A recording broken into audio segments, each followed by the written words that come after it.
एक नई हवाई ताकत की ओर कदम। कहते हैं कि जब शेर आता है तो उसकी आहट पहले ही सुनाई दे जाती है।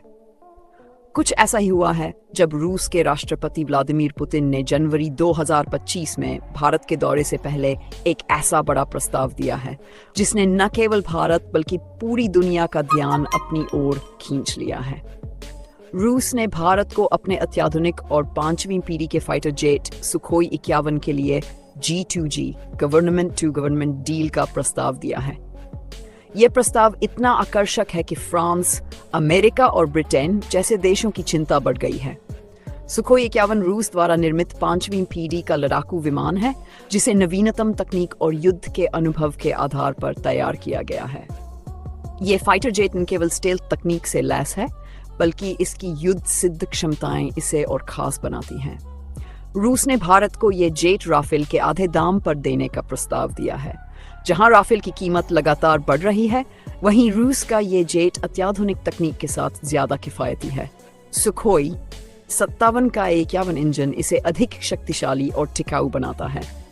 इस जेट ने युद्ध के मैदान में खुद को साबित किया है, जिससे यह आज की परिस्थितियों में सबसे भरोसेमंद लड़ाकू विमान बन चुका है। चीन ने पहले ही अपने 5वीं पीढ़ी के फाइटर जेट को ऑपरेशनल बना लिया है। पाकिस्तान भी चीनी फाइटर जेट खरीदने का ऐलान कर चुका है। ऐसे में भारत पर अपनी हवाई ताकत को बढ़ाने का दबाव है। हाल ही में संसद में भी चर्चा हुई कि भारत को से जल्द 5वीं पीढ़ी के फाइटर जेट को अपने बेड़े में शामिल करना होगा। रूस ने भारत को 60 से 70 सुखोई 57 फाइटर जेट्स की पेशकश की है। इस डील की खास बात यह है कि ये G2G स्तर पर प्रस्तावित है, यानी इसमें किसी मध्यस्थ या कंपनी का हस्तक्षेप नहीं होगा। इससे हरितेज और पारदर्शी तरीके से पूरी हो सकती है। सुखोई 57 की तकनीक भारत को अपने पड़ोसी देशों से कहीं ला जाएगी।